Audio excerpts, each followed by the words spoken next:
My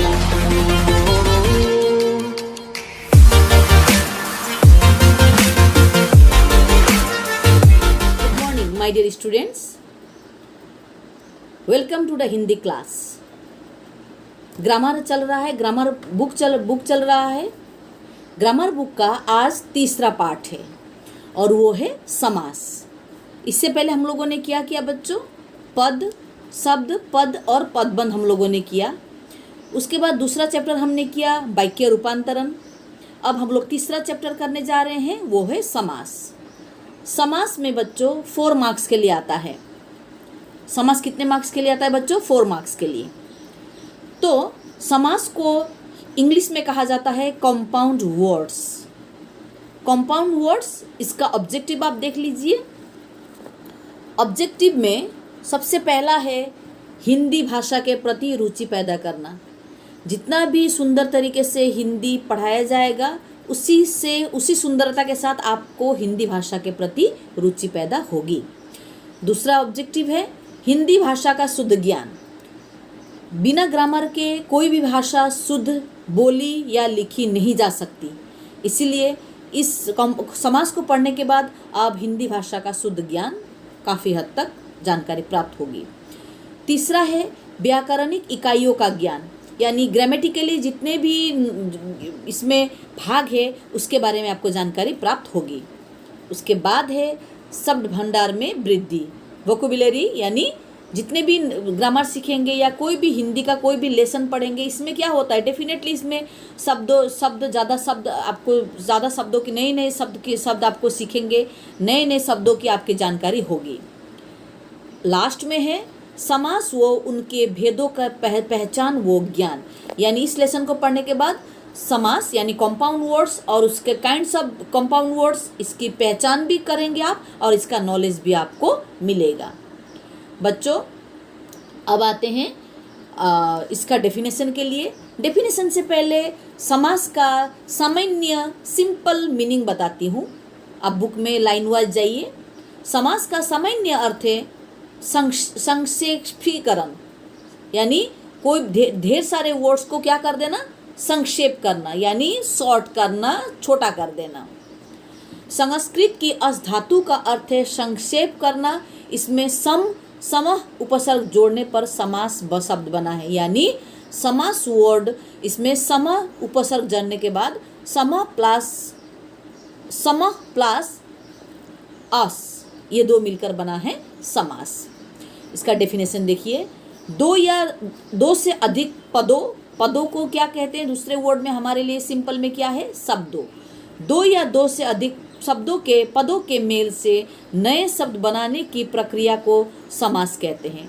यानी 2 या 2 से ज़्यादा शब्द जब मिल जाते हैं और एक नया शब्द बनने का प्रक्रिया का मतलब है बच्चों प्रोसेस, यानी नया शब्द बनाने का जो प्रोसेस है उसे कहा जाता है समास।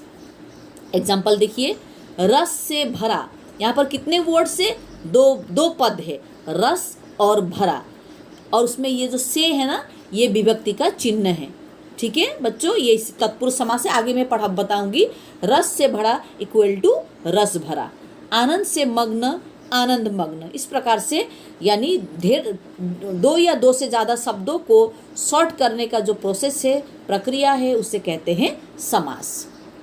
बच्चों ध्यान देना, ये जो रस भरा है ना, ये रस भरा जो वर्ड है, ये है समस्त पद, यानी ढेर सारे पदों को मिलाकर एक कर देने से होता है समस्त पद। यानी रस से भरा 2 पद है, एक विभक्ति चिन्ह है, कितने हुए टोटल? 3। ये 3 मिलकर सारे मिलकर क्या बन गया? एक।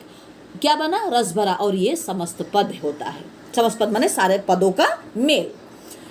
नेक्स्ट देखिए, जिन पदों या शब्दों के मेल से समस्त पद बना होता है, उसके पहले शब्द को पूर्व पद और उत्तर पद कहा जाता है। देखना बच्चों, ध्यान देना, फिर आगे की और एग्जाम्पल में जाइए। रस से भरा, यहाँ पर 2 पद है, मैं बता चुकी हूँ। रस ये पहला पद है, यानी पूर्व पद है, और भरा ये है उत्तर पद, यानी दूसरा पद। यानी समास होने के लिए 2 पदों की बहुत जरूरी है, एक पहला एक दूसरा। सिंपल में मैंने कहा, पहला का ग्रामेटिकली उसका नाम है पूर्व, और जो दूसरा है उसका है उत्तर पद। समझ में आया बच्चों? जैसे नीचे देखिए, देश के लिए भक्ति, समस्त पद क्या है? देशभक्ति। देश इसका पूर्व पद है और भक्ति इसका उत्तर पद है। समझ में आया बच्चों? फिर मैं एक बार रिपीट करूंगी फटाफट। समस्त पद का मतलब है जब समस्त को जोड़ा जाता है और जो वर्ड अकेला वर्ड निकलता है वो है समस्त पद, और समस्त पद को जब तोड़ा जाता है उसको कहा जाता है समास विग्रह। देखिए अब आगे, समस्त पदों को वापस अलग अलग करने की क्रिया को समास विग्रह कहते हैं। यानी जब एक पद बन जाता है, यानी फॉर एग्जाम्पल देशभक्ति, ये समस्त पद है, इसको जब तोड़ा जाता है ना, क्या बनेगा? देश के लिए भक्ति, और इसे कहते हैं समास विग्रह। यानी समस्त पद को तोड़ने की जो क्रिया है उसको कहते हैं समास विग्रह। यहाँ पर आप लोगों ने क्या सीखा? पूर्व पद किसे कहते हैं, उत्तर पद किसे कहते हैं, समस्त पद किसे कहते हैं, समास विग्रह किसे कहते हैं। अब आते हैं बच्चों समास के भेद। समास के 6 भेद हैं, लेकिन आज मैं आपको सिर्फ 3 ही व्याख्या करूंगी, 3 ही एक्सप्लेन करूंगी, क्योंकि एक दिन में अगर मैं आपको 6 सिखा देती हूँ हो सकता है कि आपको कंफ्यूजन हो, इसीलिए मैं सिर्फ आज 3 करूंगी। समास के कितने भेद हैं? काइंड्स ऑफ कंपाउंड वर्ड्स कितने हैं? 6 है। पहला है तत्पुरुष समास, दूसरा है कर्मधारय समास, तीसरा है द्विगु समास, चौथा है अव्ययभाव समास, पांचवा है द्वंद्व समास, छठा है बहुब्रीहि समास। बच्चों समास के लिए, समास बनने के लिए आपको क्या क्या चीज, समास के लिए पढ़ते समय आपको क्या क्या ध्यान देना पड़ेगा? नंबर 1 पूर्व पद, उत्तर पद, समस्त पद, समास विग्रह, ये 4 पॉइंट्स को बहुत ध्यान देना। अब आ जाते हैं समास के भेदों का। 6 भेदों में से सबसे पहला भेद है तत्पुरुष समास। जिस सामासिक शब्द का उत्तर पद यानी दूसरा पद प्रधान होता है तथा पूर्व पद यानी पहले पद के साथ लगे कारक चिन्हों का लोप हो जाता है, उसे तत्पुरुष समास कहते हैं। बच्चों कारक चिन्ह का मतलब क्या है? केस, आप लोगों ने क्लास 8 में 9 में पढ़ा है। कारक का मतलब है इंग्लिश में जिसे कहते हैं केस, CASE, केस। कारक के चिन्हों को क्या कहा जाता है? विभक्ति। कारक के सिंबल्स को क्या कहा जाता है? विभक्ति। आपको याद आ रहा है बच्चों? कारक की विभक्ति, कारक के चिन्हों को क्या कहते हैं? विभक्ति। विभक्ति कितने? 8 प्रकार के हैं, याद आया? कर्ता, ने, कर्म, को, करण, से के द्वारा, अपादान, से, संप्रदान, को के लिए, याद आ रहा है ना? विभक्ति कारक के कितने भेद है? 8। तो तत्पुरुष समास में क्या होता है? उसका जो सेकंड वाला पद है, फर्स्ट वाला नहीं, सेकंड वाला जो पद है यानी उत्तर पद, वो मेन होता है, और बीच में जो कारक का चिन्ह होता है वो लोप हो जाता है। लोप का मतलब है गायब हो जाना, वेनिश हो जाना, वहाँ से हट जाना। तत्पुरुष समास में क्या होता है बच्चों? तत्पुरुष समास में सेकंड वाला जो पद है यानी सेकंड वाला जो वर्ड है वो मेन होता है, और जब उसके बीच का जो कारक का चिन्ह होता है ना वो लोप हो जाता है, गायब हो जाता है, उसे कहते हैं तत्पुरुष समास। तत्पुरुष समास में एग्जाम्पल देखिए आप, माखन चोर, बाकी सब यहाँ पर कुछ दरकार नहीं है आपको देखना, सीधा देखिए माखन चोर वर्ड को, माखन को चुराने वाला। यहाँ पर माखन तो है लेकिन अगर चुराने वाला ना हो तो इस समास का कोई मायने ही नहीं रहता। यानी चुराने वाला है इसीलिए इसमें चुराने वाला मेन है, यानी सेकंड वाला पद मेन है, और इसका जो को है ये गायब हो जाता है। माखन को चुराने वाला, जब उसको समस्त पद बनाया जाता है क्या हो जाता है? माखन चोर, क्या गायब हो गया? को। समझ में आया बच्चों? तत्पुरुष समास को पहचानने का तरीका, जिस समास के बीच में विभक्ति चिन्ह का प्रयोग होता है उसे कहते हैं तत्पुरुष समास। क्लियर बच्चों? दूसरा देखिए, कर्मधारय समास। जिस समास के दोनों पदों में विशेषण विशेष्य, ध्यान देना बच्चों, विशेषण का मतलब है एडजेक्टिव, विशेष्य का मतलब है नाउन, संज्ञा, या उपमेय उपमान। उपमेय का मतलब है एडजेक्टिव वाला वर्ड्स, उपमान का मतलब है जिसके साथ कंपेयर किया जाता है। यानी उपमान माने एक चीज उपमेय का मतलब है उसके साथ जिसका कंपैरिजन होता है, जिसके साथ उसका तुलना किया जाता है। इसको थोड़ा ध्यान मत दीजिए, इसी को ध्यान दीजिए।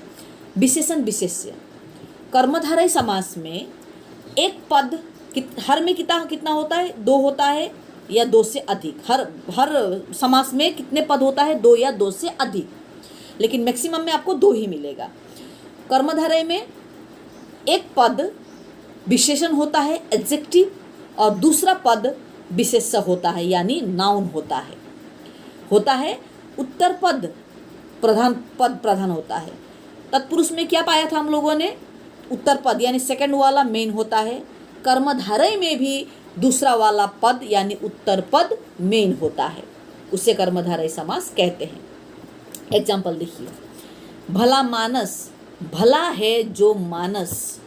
बच्चों देखिए, यहाँ पर भला एडजेक्टिव वर्ड है, विशेषण है, और लास्ट का जो पद है वो क्या है? मानस। मानस नाउन है। समझ में आ रहा है बच्चों? भला एडजेक्टिव है, मानस नाउन है। यानी जिस समास में एक वर्ड एडजेक्टिव होता है और एक होता है नाउन, इसे कहते हैं कर्मधारय समास। दूसरा एग्जाम्पल देखिए, ईश्वर का पीताम्बर। पित्त, पीला है, पित्त है जो अंबर। पीला एडजेक्टिव है, अंबर नाउन है। समझ में आया बच्चों? कर्मधारय समास क्या है? एक में एडजेक्टिव दिखाई देगा और एक में नाउन दिखाई देगा। खास बात मैं एकदम इजी करके इसको पहचानने का तरीका मैं बताती हूँ, वो है कि इस समास के बीच में है जो आता है। कर्मधारय समास को पहचानने का तरीका है, जिस समास के अंदर आप देखेंगे कि है जो है बीच में, आगे पीछे नहीं, बीच में, उसे कहते हैं कर्मधारय समास। बच्चों अब तक हम लोगों ने कितना किया समास? 2। पहला वाला क्या किया? तत्पुरुष। तत्पुरुष में क्या होता है कि उसमें बीच में विभक्ति चिन्ह होता है और उसका जो सेकंड वाला वर्ड है, सेकंड वाला पद है, वो मेन होता है। कर्मधारय में क्या होता है? यहाँ भी सेकंड वाला मेन होता है, लेकिन इसमें 2 जो पद होता है, 2 जो वर्ड्स होते हैं मेन वर्ड्स, इसमें एक होता है नाउन और एक होता है एडजेक्टिव। और कर्मधारय समास को पहचानने का तरीका है, इसमें इसके बीच में है जो का आना। बच्चों तीसरा है और भी इजी बच्चों, द्विगु समास में तीसरा है द्विगु समास। द्विगु समास और भी इजी। जिस समास का पहला जो पद है वो नंबर्स से शुरू होता है, नंबर्स, उसको कहा जाता है द्विगु समास। फिर भी मैं डेफिनेशन पढ़ देती हूँ आपको, आपके लिए। जिस समास का पूर्व पद पहला पद संख्यावाची होता है तथा समस्त पद किसी समूह विशेष का बोध कराता है, उसे द्विगु समास कहते हैं। ध्यान देना बच्चों, इसमें जो फर्स्ट पद है यानी फर्स्ट वर्ड है वो संख्यावाची होता है, नंबर्स आता है उसमें। और जब उसको समस्त पद बनाया जाता है उसमें समूह का बोध होता है। समूह का मतलब है सिंगल नहीं, यानी एक से ज़्यादा, यानी प्लूरल होता है, ज़्यादा होता है, एक से ज़्यादा। एग्जाम्पल देखिए, द्विगु समास माने नंबर्स, याद रखना, फर्स्ट वर्ड नंबर का होता है। त्रिफला, 3 फलों का समाहार। फर्स्ट वर्ड क्या है? 3, इसलिए ये द्विगु समास है क्योंकि नंबर आया है ना। दूसरा देखिए, 4 पैरों का समाहार। चारपाई समस्त पद है, इसको तोड़िए। 4 पैरों का समाहार, फर्स्ट वर्ड क्या है? 4, इसीलिए द्विगु समास। उसी प्रकार से यहाँ पर सारे बाकी सब है, जैसे कि अब का दोपहर है, 2 पहरों का समाहार। नवरत्न है, नवरत्नों का समाहार। नव का मतलब है 9, सत्सई 700, त्रिभुवन 3, दोरा, त्रिकोण 3, पंजा 5, चतुर्मुख 4, चौराहा 4, सप्ताह 7। ये सारे जितने भी समास है इसमें पहला वर्ड नंबर्स आया है, इसीलिए क्या है? द्विगु समास है। बच्चों आप लोगों ने एक चीज़ यहाँ पर ध्यान दीजिए। यहाँ पर एक कोई संख्यावाची का पहला वर्ड है वो वहाँ पर एक नहीं है, इसका मतलब है कि सिंगुलर में नहीं होता है। द्विगु समास सिर्फ प्लूरल में होता है। 3, 4, 7, 4, 4, 5, 9, 2, 7, 3, 2, ठीक है। यानी सिंगुलर में नहीं बल्कि प्लूरल में होता है द्विगु समास। बच्चों, समास थोड़ा सा ध्यान देने पर ये बहुत आसान है और मैट्रिक में आपको 4 नंबर में से 4 ही मिलना चाहिए। ये किस प्रकार के आएगा मैं बता देती हूँ। कभी कभी नहीं, 2 इसको जोड़ने आता है, 2 इसको तोड़ने आता है, 2 को समास विग्रह करने दिया जाता है, 2 को समस्त पद बनाने दिया जाता है। और इसी में क्या हो जाता है बच्चों, इसी में एक चीज़ की खाली प्रॉब्लम होता है इसमें कि इसको आपको पहचानने दिया जाएगा। जोड़ना तोड़ना हर कोई कर लेगा, लेकिन समास को पहचान कर ब्रैकेट के अंदर उसका नाम लिखना सबसे मुश्किल काम होता है, और वो मैं आसान कर दूंगी, चिंता ही मत करना। जैसे कि तत्पुरुष समास में क्या होता है, बीच में विभक्ति चिन्ह आता है, पहचान लिया ना, तो ऐसा कोई भी आता है लिख लेंगे। उसके बाद क्या होता है, कर्मधारय, कर्मधारय में क्या होता है, बीच में है जो आता है, पहचान लिया ना।